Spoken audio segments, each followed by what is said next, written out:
On today's podcast, we have the wonderful Cari Ann Carter. She has been in real estate many years, one of the top producing agents here in Minnesota. And today we're going to talk about a lot of different things, one of them including her new best-selling book, Are Your Roots Right? So excited to have Cari Ann on the podcast today.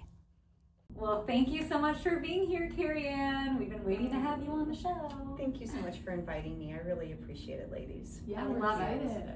Well, for our listeners, and I have to say, super cool studio. So awesome in here. Thank you. It's just darling. Love the whole building. Yeah, we like this little spot. It's just darling. Nice. Super happy. Yeah, great light. It does have great lighting. It does have good lighting. See our windows.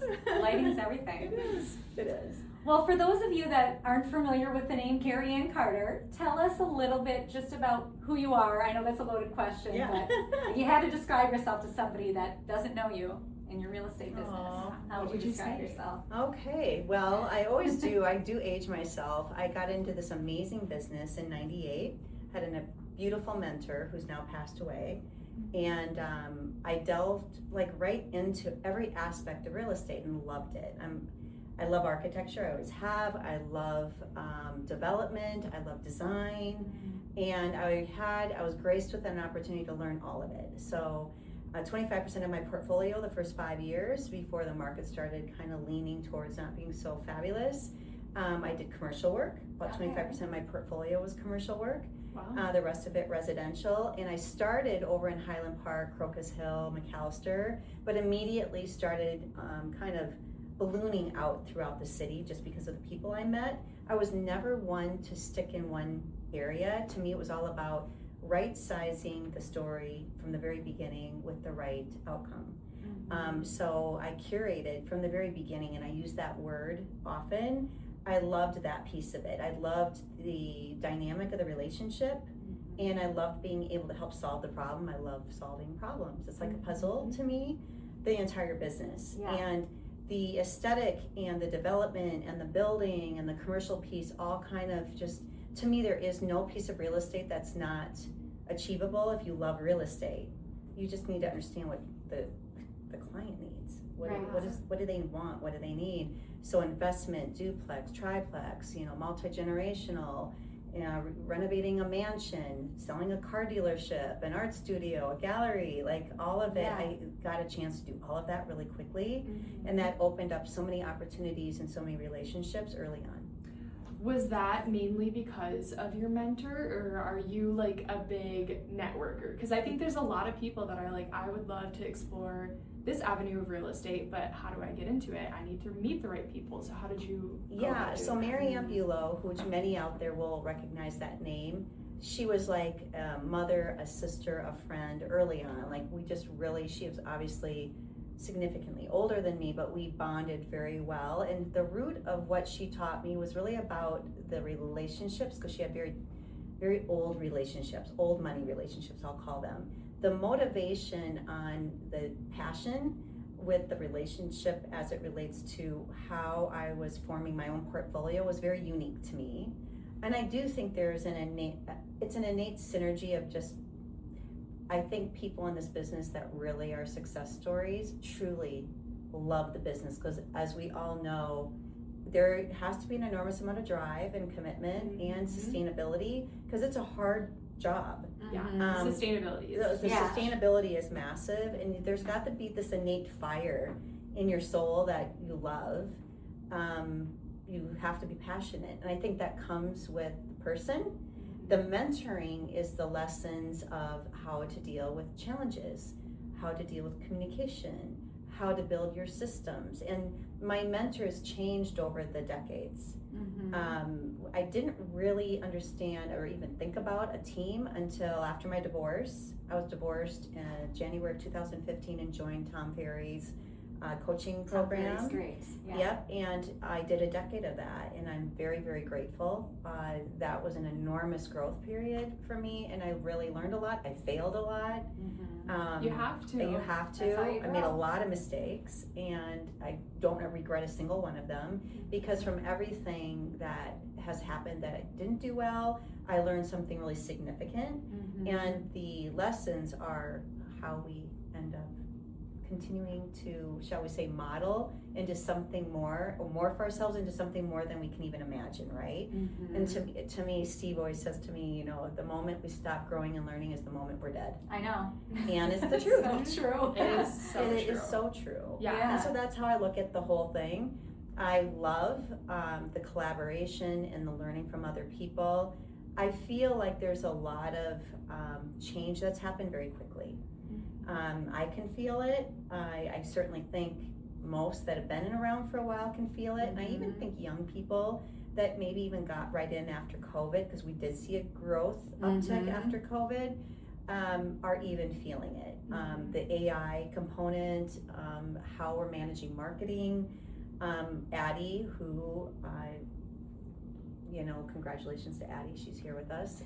She was able to navigate a win as the marketer of the year. Yes, at incredible, 2006. very well. And that's a huge kudos to Addie. Addie's a young person, and she has had to go through huge hurdles and huge learning curves to help us massage and embrace. Because I was a pretty late entry into social media, period. Like, I didn't even have a Facebook page until I think 2012. Yeah.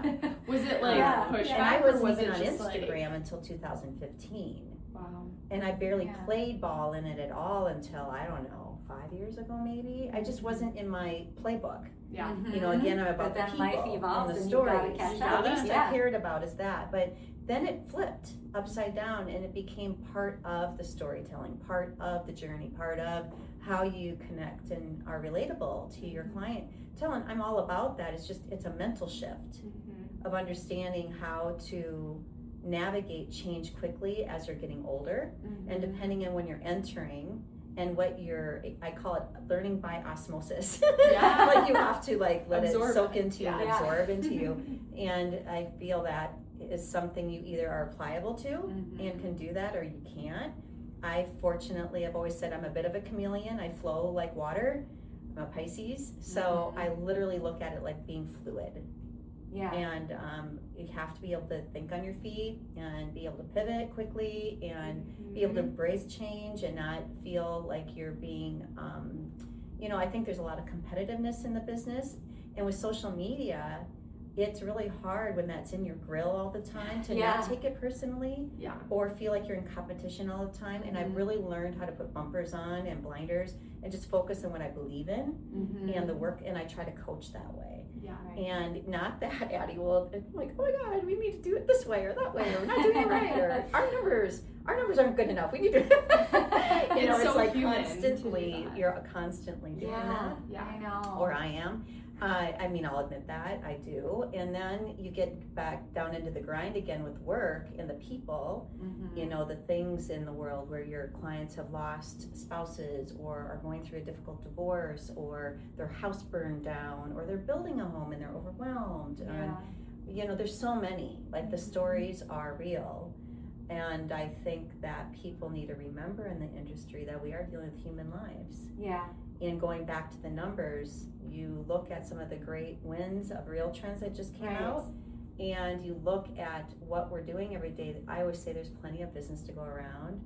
Functionally, there's only so many people we can help individually. And the one thing the AI and the technology will never be able to replace is that human relationship and that connected, it's a connection to something that's very emotional and needs a human psychology to kind of navigate the journey from beginning to end, and that is more complicated than it's ever been, which we talked about it, so I'll just answer the question. 60% of the global, national, local populace right now is empty nesting. So I'm 57 now, we'll say 55 plus. That is a big number of humans, probably the largest we've ever seen.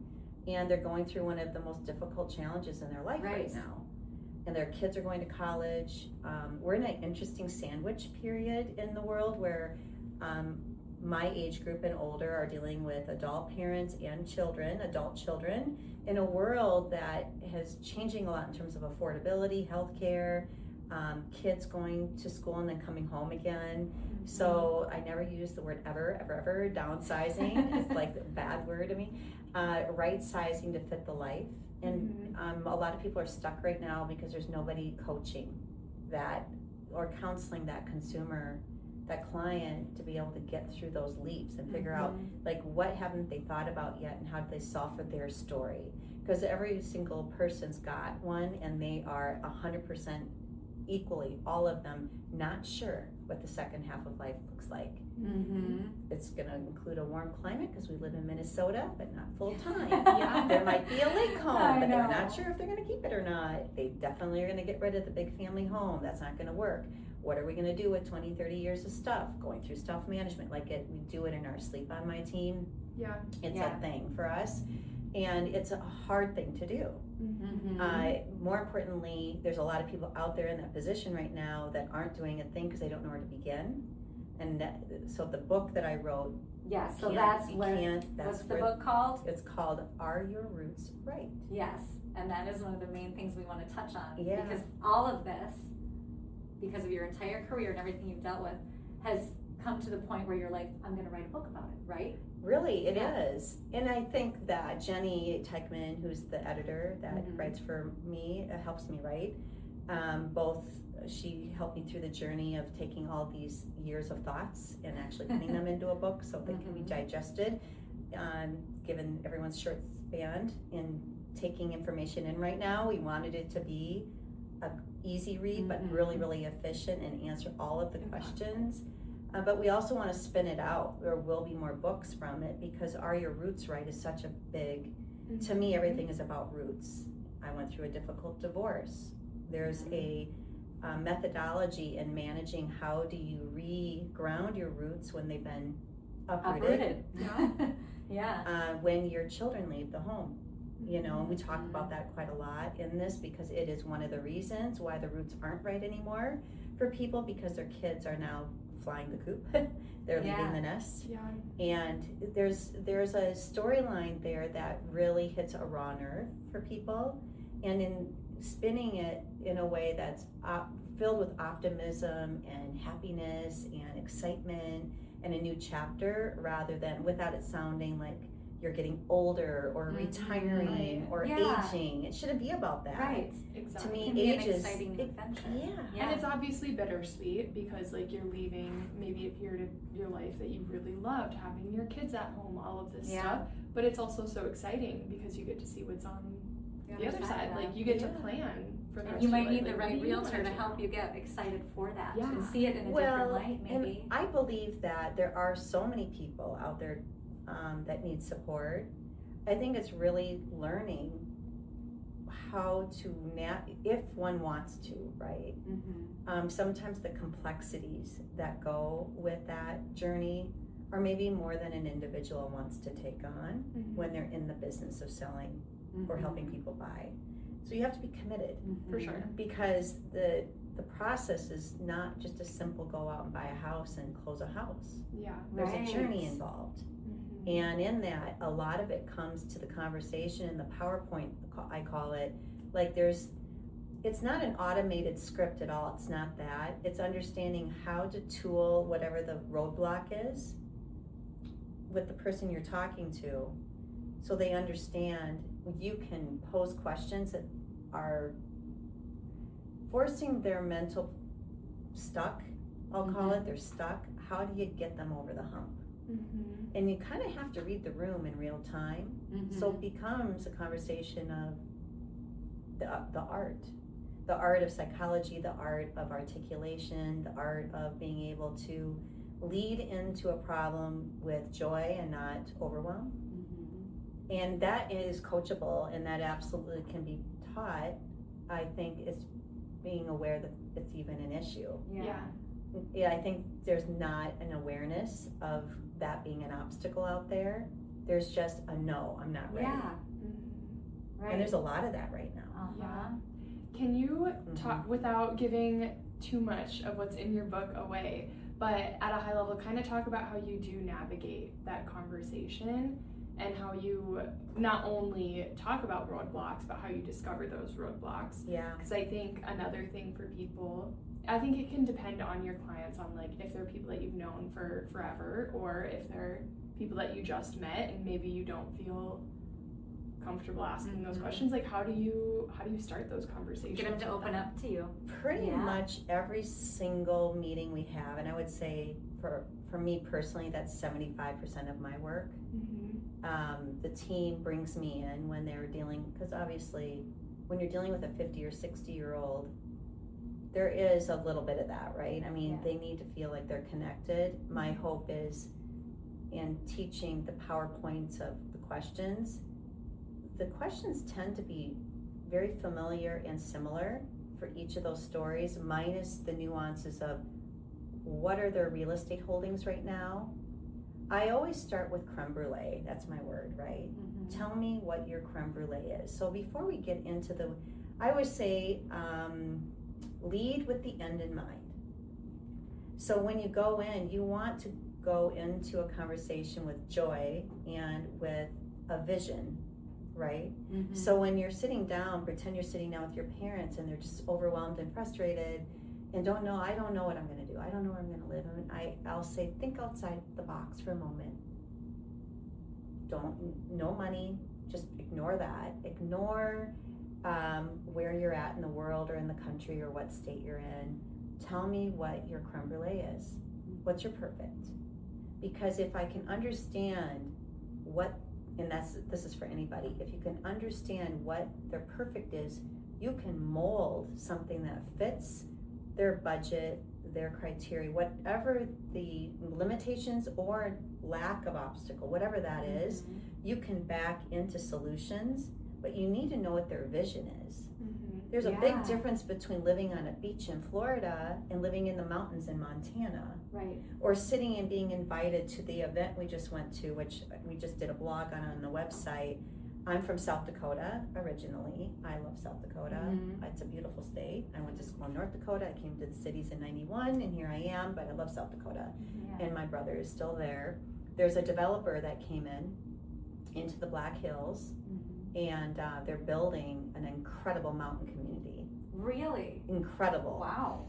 And in Montana, I'm sure if anyone's been watching with the wealth factor and we're just going to say it like tax challenges and all those things, a lot of our retirees, so we'll flip back. If money is an objective and my retiree, I'm just going to be honest, is saying I have to deal with, I got to go to Florida because I got to deal with my taxes. Like I got to retire down there. That's a thing. We'd be just, not dealing with the elephant in the room to not talk about that. The retirement world is concerned about that. So being able to dialogue with them on the PowerPoints for the age group you're in front of, being able to say, tell me what your creme brulee is, tell me what your perfect is, and being able to dial into not what's going on just in your local market, but nationally and internationally. Now, part of that with my age, I've had a lot of experience. So I have clients from all over the world. I have 4 clients this year that have moved to Italy. Right? Wow. From Minnesota? From Minnesota. Wow. That sounds amazing. So are you connected with an agent out there that you're I am. Okay. And fortunately, just be after 4. Good to know. And a brand new I'm just person. saying. I'm not saying it's not work, but a brand new person can go into the business and create a network for referral in every state of this country and every major. So you want to know tax haven states? Texas, Florida, Delaware, Virginia, Carolina.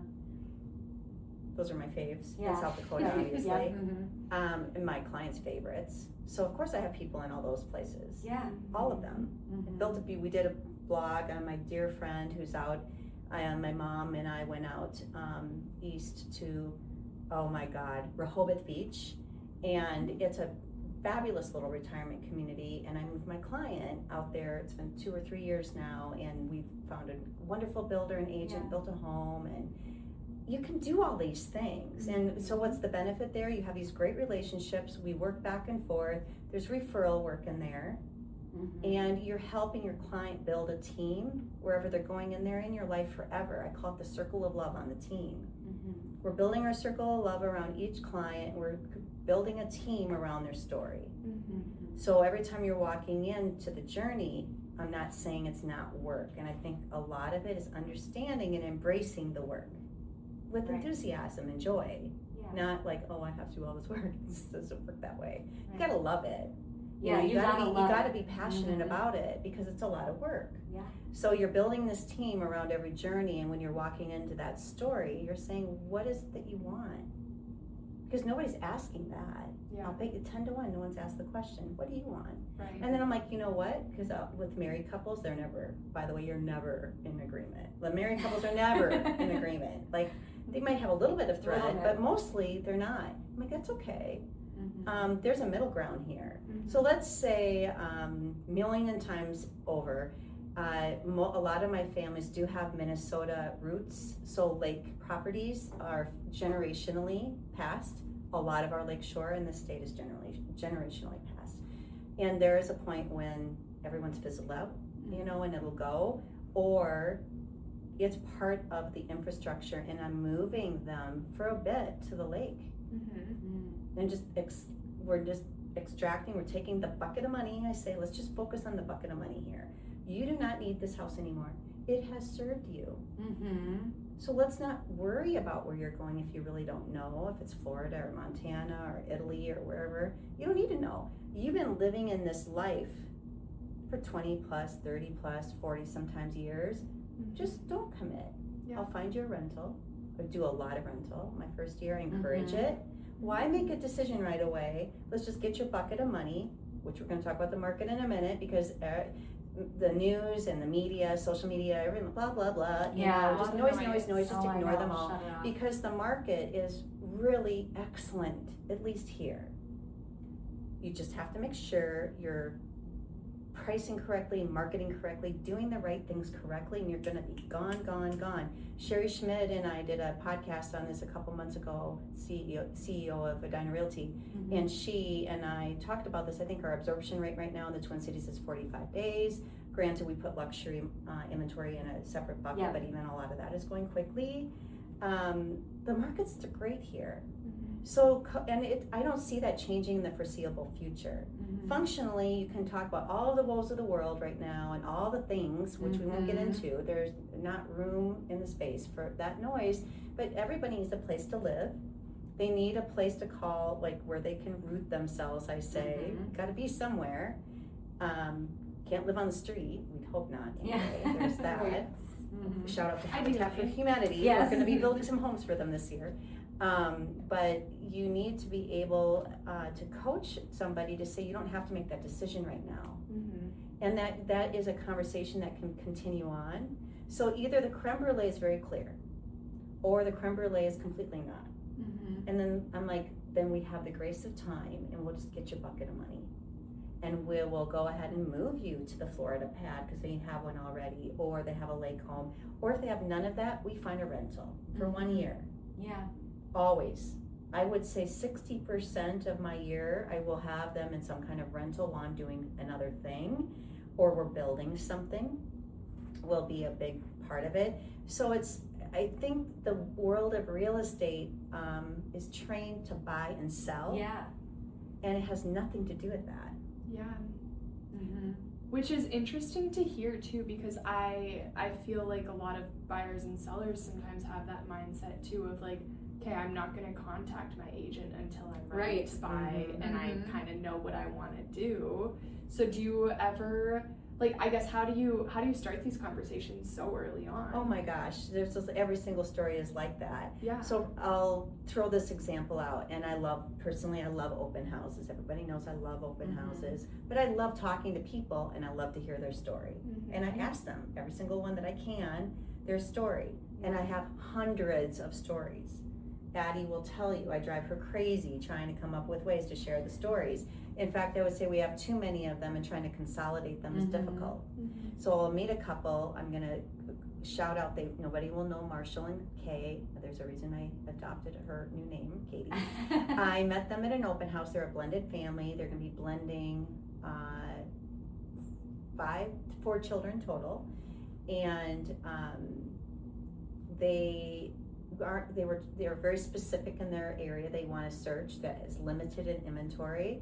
And I'm like, I know I can find you something. I spent like an hour talking to them at the open, heard what they want to do. Within a week, found them a private sale, took them through, they could not believe it. We closed it privately, and I brought a builder team in, and we're renovating the home. It's gonna take about 10, 12 months to finish the renovation. I'm just selling one home now, and the next home probably late in the year. But that all happened that would have never happened. Right. Had we not, and they likely won't have a decision made right now. Knowing the two of them, no one would have forced the dialogue on, tell me what your creme brulee is. What would you ideally like to do? They're so overwhelmed with the kids and the schooling and the work and the blending and can't find the perfect home because it doesn't exist, by the way. True. So when we're dialoguing this, we're taking it and flipping it upside down and molding it like Play-Doh so it comes out exactly how you want it. It is possible to do all of that. I'm not saying it's not hard. It's not hard for me. Steve would say it's coachable. Yes. For me, it's like a puzzle. I know before I even start where it's supposed to end. I already, in that one conversation, I'm able to say, this is where you need to go. And then I just pick up the phone because I have all these amazing relationships in the city. I'm like, I need this, I need that. And I find it for them. That is so amazing with the connections that you've probably built. Do you just have like an organized little you should have some sort of a resource. Well, I will do a shout out to Follow Up Boss. I have been through a myriad of CRMs, and of course the company is great, but the complexity of my database is so complex that it's always need to be curated. It's been customized, and we've tried different CRMs over the last 20 years, and now we're with Follow Up Boss, which we love. Just a quick shout out to them, but we're able to really dial that in. And so I can dial in my builders, my designers, I can dial in regions of the city. Somebody I talked to 10 years ago that knows eventually they're gonna sell, and if they found this one house in this one little tiny block, now with all the technology, I'm able to actually say, who's the client I met 10 years ago over on this street that wants on this block, and it can connect those dots. Now for me, That's because incredible. it's too many humans, I can't remember all of it. Well, it goes back to what you were But I saying. remember the Keep it all in. stories. I remember the stories. So now I have Jessica, who's brilliant and super techie. So as she's been going through and dialing even deeper into tagging, again, a lot of work, but once you do the work, it makes everything easier. So you got to figure out your systems. But functionally, I think ultimately what everyone needs to understand is this is a relationship business. There's plenty of relationships to be had if you do all the things. In understanding what your population groups look like and what their needs are, young people, and what your needs are. Elderly people, like going into, aging in place kinds of facilities. We do a lot of that. I'm dealing with one right now. Her name's Ann. She lives in New Brighton. She was a referral, and Ann she's 85 years old, and she went to a wine party in the neighborhood, and everybody knows in the neighborhood she wants to sell, and their friends want to buy, so their friends called me because Ann has a beautiful, it's like going to a historic home in Lowry Hill or Summit, right? Filled with art and filled with beautiful furniture, and I can't go public on this until there's an estate sale and I get her moved and settled, right? So that's what she wants. She's asking for that. She did the work and networked. I'm just her point of contact to help piece it together and negotiate it, right? So what is the point? It's like, hear what your people want and then work with them within the scope of their ability, and it's a step in place, and sometimes that goes quick and sometimes it doesn't go quick, and you just have to embrace that and know that the long game is you're in their circle of love and you're going to be helping their friends, their family, their grandchildren, their parents, depending on what phase. I say there's 4 quarters in life, We got the 1 to 25, the 25 Yeah. to 50, the 50 to 75, the 75 to 100. If we're graced enough to live beyond that, awesome. But that is how it works. Yeah. And there's a lot of them out there to help. You got to just figure out, not every size, there's not one size fits all in this business. Correct. Yeah. So the book is specific to dialing into a populace that's significant. And if you're interested in being able to communicate and help problem solve with them and you're not sure how, it answers the questions.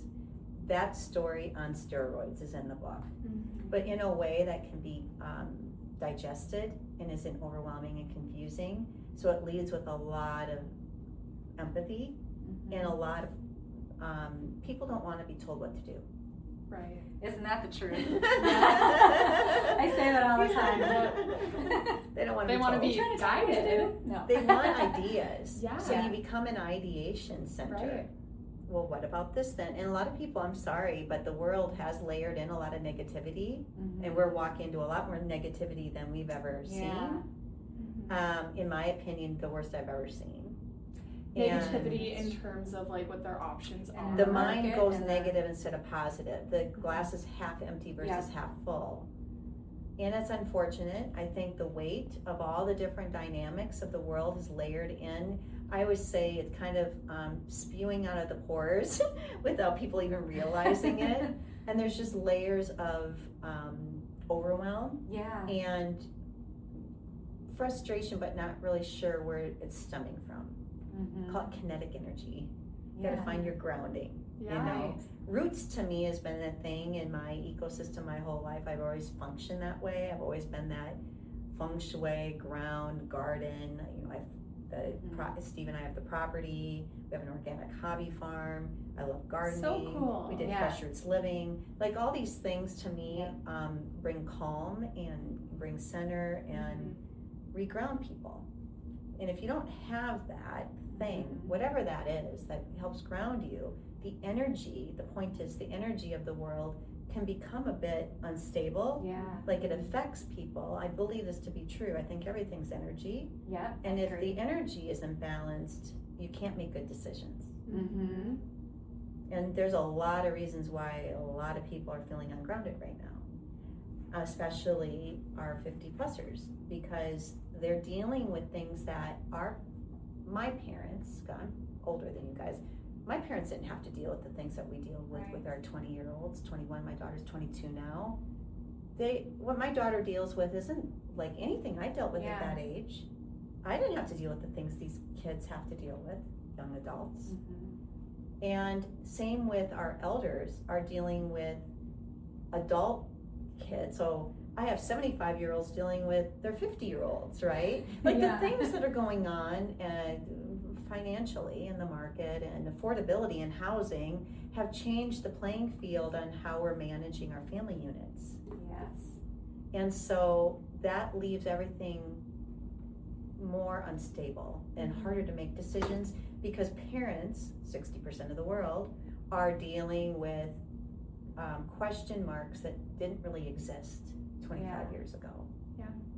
If that makes sense. True. So if you're not dialing into the why behind the business, we're in a multi-billion-dollar industry, my friends. I mean, it's no joke.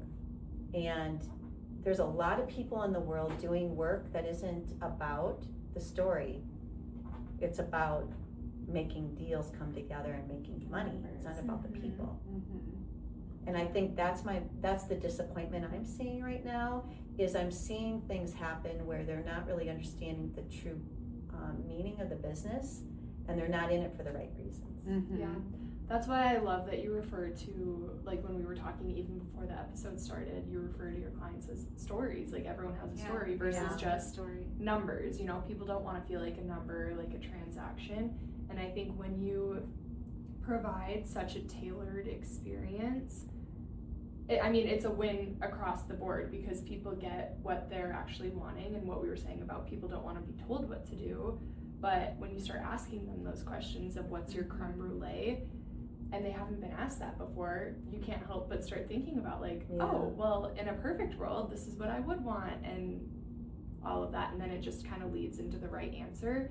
And then, as you were saying, who doesn't want to tell everyone they know about an experience like that? Yeah. Right. I I'm think- sure you get most referrals. Well, Would you say the bulk yeah, of I your would say business for is me, it's referral? almost all referral Yeah. work. Yeah. Now, of course, we're doing all the things to be a brand and Mhm.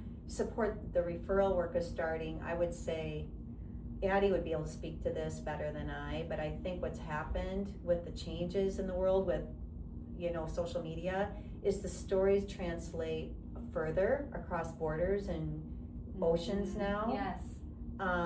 So the referrals are different and broader. Mhm. We're still working with all the but there's only, how do I say this? When I got into business, there's only 7,500 agents in this city, or actually the state of Minnesota. Mhm. And now there's like over 27,000. I was just visiting. A shout out to Graham Smith. He wished me a congratulations this morning. We were Hi, talking- Graham. He's great. I know, he But we is were great. talking about this today, and then it becomes a numbers game, right? Because you're operating a business while helping people. And so going back to the question on how to navigate your circle of love, you do need to broaden your circle. Because if there's more people playing in the sandbox of the business, inevitably blood is thicker than water. Mhm. There is that play. Whether it's right or wrong, it's a truth. Yeah. And so being able to maintain those relationships is critical, and all you can do is make sure you're doing your very best work and you're staying in front of your journey of people and making sure that that continues to translate to the generations below, right? Mhm. So as I age in this business, and I'm starting to work with grandchildren now Yeah. of the people I met That is so 20. amazing. Yeah. 8 years ago, and my clients my team gets to extend on that. I would say more than ever, crossing the referral basis and communicating your story publicly, to me that felt uncomfortable, like felt like Yeah. it just felt I weird to know. me, Mhm. an ego, or I didn't. And you're it such just an felt- authentic It was person just that not a it- place that I lived. Yeah. But people need that in order to feel comfortable because there's so much coming at them right Mhm. now. So if that makes sense, I think transcending your referral circle has to be backed by proof now Mhm. and has to be constantly reminded because there's so much coming at everybody. They're a little bit in the moment, Mhm. right? Yeah. They're satiating a need right there and then there, and the world has so many humans to support it. It's an interesting thing. So to answer your question, yes, I get amazing referrals. I have Yeah. an enormous referral network, but I do work very hard to make sure they remember me, Yeah. but I don't want them to forget me. Yeah. So in order to add in all of the layers of marketing, there's a component of the business that didn't ever even exist, that exists now, that requires us all to make sure that we're wrapping a bow around our circle of love all the time. Mhm. And it has to come in layers and constantly because there's a lot of interrupt, I'll call it, right? Right. It's like any business. We're all in this beautiful business doing something, Yeah. and we can see how competitive it's become. Mhm. Doesn't mean one person's better than the other. It's what are the services you're offering and do they connect? Because a big part of this is energy and personality too. Yeah. Not all personalities align Right. with personalities, and that's okay. Yeah. That's human nature, that's natural. So, I don't know, that kind of goes down another whole rabbit I hole. know. There's just so much. I feel like there's so many people that could probably benefit from reading your book. Is there a goal or an idea on how to get that in front of the right person? It's Like, been where really- are they, right? How do they know Yeah. it exists? It's so fascinating writing a book, and I've had a lot of people call me and say, good on you for getting it done, because it is quite Oh, yeah. daunting. It's Yeah. quite an overwhelm And there's to a do lot that. of people who And on have that top of goal and operating a just never business. get Well, to and it. the world has changed so much in terms of how you launch a book, right? Yeah. So in the end, we decided it's a big play. If you want to hit one of these big publishing houses, there's a huge investment up front to do something like that. So it's like steering a ship in the ocean. It can't be expected that you're going to get the word out overnight and turn that boat on a dime. So it's speaking engagements, it's a reminder in trying to extend our baton further and further out. Fresh Roots Living is my Substack newsletter. And Jenny Teichman is a dear old friend, one of my many friends and stories. I've known her for 25 years. And I hired her over a year ago now to be my editor on what I wanted to build. I had this vision for a Substack newsletter, and it's called Fresh Roots Living. And it's my outlet, my aesthetic and personal passion project that I'm building. And from that, the combination of my personal story and the work I've done for the last 28 years, Are Your Roots Right? Happened. And it was really, I call it when you're, driving it to the home run, you're trying to get done.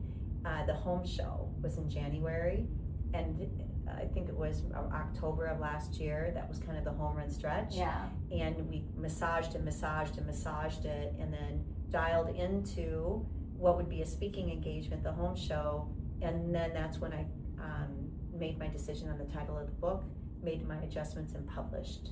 So the publishing happened, I believe, in March of this year. And I am going to just spin out a coaching model that will be putting the product in front of the book, in front of brokers and realtors. Because I feel like through that platform, I'm able to support and help other teams and agents build their own businesses and support these people in a more meaningful way. And it's a way to get that book messaged into the hands of people that really need it, because it is an interesting thing. I mean, launching a book in all of the places that we've got it pretty much everywhere now available. Now it's just people knowing of it. And there's millions of books, millions of amazing books. Yeah. So it's putting the word out, and I think it will. I've got it in front of 15 different national magazine writers right now, and we'll drop stories on occasion or excerpts. So we're just slowly trying to push it out into the ecosystem. But again, like the real estate industry, the writing and the social and the offerings are plentiful. Yeah. And you have the adjusting of the AI piece of it that's going on. What I think is unique about the book is it's dialing into something that really, truly is so personal. And the stories are so unique. And the lessons are learned in a way that isn't, shall we say, an AI can't message and communicate on that level. Like, it's dialing into something very human and very emotional. And I think being able to understand the psychology piece of that communication is really at the root of a win for everybody, because it's benefiting the client, the consumer, the person going through the life change, and the realtor that's trying to help them. Right. I think That's so true. how I would explain Very it. well said. I mean, I feel like we could sit and talk for like 3 hours. I know. I'm so Thank you so much for all your perspective. If people want to learn more or subscribe to your newsletter, Fresh Roots Living, it's called, right? Yeah. How do they do that? How do they? So we've learn got more? it. We've got a Substack newsletter link on Fresh Roots Living on Instagram. Okay. It's got its own website.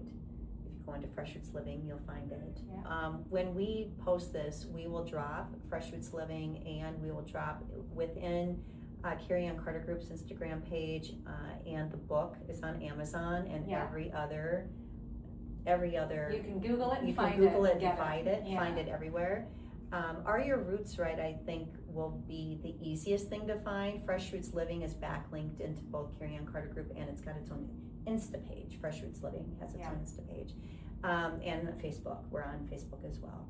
Yeah. I think that covers it, right? Awesome. Yeah. We'll link those too when we Yeah. drop the episode. It'll be in the Yeah, description. Fresh Roots Living is like yumminess, design, gardening, Just sounds good. organic. Just- Like, I just have to pitch Yeah. quickly. None of this matters if you're not healthy, right, Abby? Yep. She's on my health. So Quick are we journey. talking recipes? We're talking recipes. We're more talking I about love that how stuff. and where you source your food. Oh gosh, Organic you're living. speaking my language. And so Steve and I built an organic hobby farm. literally European forms of gardening, and Yeah. we're trying to share. In fact, we're going to be running 2 events out there this summer. I'll make sure you know Really about it. incredible. And we're big into sauna experience, so I have Oh, Excelsior gosh. Sauna. Got a couple different sauna groups that are going to come out, Oh so my people can gosh. experience.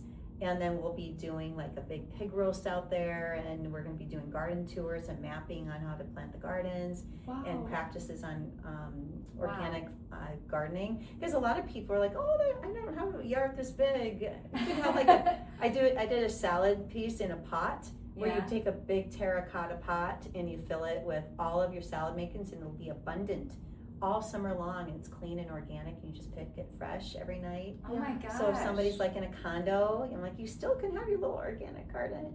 Addie's moving That into is her so first place, cool. and So she's got a cool. patio, so we're gonna make sure to get all of the fixings for her salads. Oh my gosh, this sounds, I So can't wait to amazing. go look this out. I'm personally gonna know. assemble it for her. Honestly, She doesn't even know this yet. I love that. Wow. Well, thank you for sharing all Yeah. that. That's incredible. Yeah, super fun. We loved having you on the Thank show. you, Melanie, Who knows? very Maybe we'll much. have to do this, quarterly or something.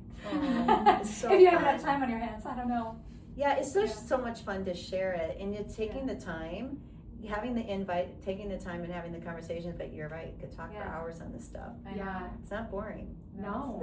Well, Don't- thanks I again. never say it. I'm never bored. I'm never bored. We're so glad you were here today. Yeah, Thank you, thank both you of so Thank much. you so Thank much. you. Thank you.